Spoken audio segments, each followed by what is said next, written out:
In this video, we are going to discuss one of the most common weapon systems in Battletech's original Succession Wars setting. Though it is outnumbered by several systems such as the prolific medium laser, it is the premier in terms of numbers employed in the autocannon range. Seen incredibly commonly in the medium, heavy, and even assault mech ranges, and deployed in abundance among tanks and other vehicles, this weapon system is cheap, typically reliable, and has plentiful ammunition. Controversial, though not nearly as much as our prior entry, today we are going to talk about the ever-abundant AC5 Autocannon. To begin with, and once again to clarify, the AC5 class autocannon is not a particular model of weapon, but a general set of series of weapons that fall under it. They weigh approximately the same weight, and they operate differently than one another and have different sizes, muzzle velocities, and fire rates. While all are automatic cannons, one may fire one round per turn, another may fire dozens of smaller rounds in the same time, and others may do an in-between of these. These cannons, for perspective, can vary in size from 40mm all the way through to 120mm. The term AC5 covers the damage that this class of autocannon does upon a successful hit in-game, which is 5 points, and covers the ranges and minimum range penalties that they have. It's also important to note that the AC5 seems to be conceived as a peer of the PPC. It does half the damage and consumes ammunition, but it has an identical range, and often variants of 30-25 mechs jump between the two. This has often left the AC5 as being ridiculed by many, but it is meant to be a long-range direct-fire weapon that runs very cool. While an AC5 does outweigh the PPC and does half the damage, it also has 1/10 of the amount of heat generated per shot. This is something that should be kept in mind when discounting this system. With that, let's go over what makes an AC5 an AC5. The AC5 is an 8-ton autocannon which takes up 3 critical slots. Critical slots are how many internal spaces it takes up in a compartment or an area within a mech, and are what determine how many can fit inside of a space, as well as how likely they are to be knocked out by a critical hit.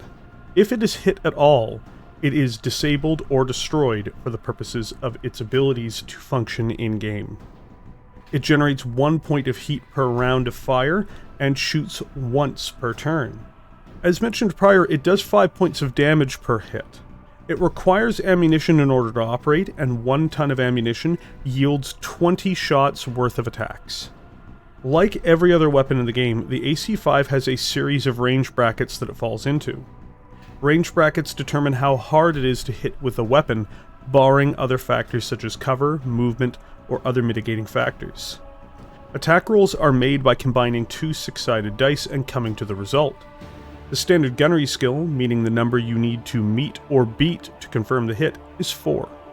This means that if you roll 2d6 and you get a 4 or more when adding the values together, you have successfully scored a hit with the average pilot, again, barring other factors. With this in mind, the AC5 has a full range of 18 hexes. Its short-range bracket is 1 to 6 hexes. This is normally an area where an AC5 suffers no penalties when firing. However, it does suffer from a minimum range of 3. This means if it is fired on a target within 3 hexes, it suffers +1 as a hit modifier to hit for every hex inside of that range. The medium range of the AC5 is 7 to 12 hexes, conferring a +2 penalty to hit with this weapon. Finally, the long range of this weapon is 13 to 18 hexes, giving it a +4 to hit. For the era it is commonly used, the AC5 is tied for the 3rd longest effective weapon range, outdone only by LRM missiles and by AC2s. It is also important to note that it has the exact same range as a PPC. In mech-on-mech engagements, the AC5 is both a standoff weapon and a direct engaging direct-fire weapon. Though its damage is at parity with a medium laser, these weapons are used for direct engagements in close. Shaving off 5 damage blocks of armor per volley per cannon is a level of damage that some larger mechs may find annoying, but lighter, medium, and even heavy mechs can begin to find this damage worrying, especially turn on turn. Its range advantage also allows it to operate for most of the battle, provided it has a line of sight. The best virtue that this weapon has is its cool running, with it generating only 1 point of heat per shot. Even medium lasers, which have half the range, generate 3 points of heat per attack. For pure weapon systems like the large laser or PPC, it generates 1/8 the heat or 1/10 of the respective heat. The AC5 has a series of issues, regardless of its virtues. The first one is something which has often been spoken of regarding autocannons, particularly of the Succession War era, which is that the AC5 is just a very heavy autocannon for the amount of damage it does, though this is often spoken of without fully taking into account just how little heat it generates. In my opinion, 5 damage is indeed unimpressive for its weight, but it can be justified in some of these designs, especially if the unit's other weapon systems may be much hotter than the AC5s themselves. It's important to remember that this weapon doesn't exist in a vacuum, and while there are criticisms that can be leveled against it, barring some extreme examples, they have values attributed to them that may not be immediately recognizable.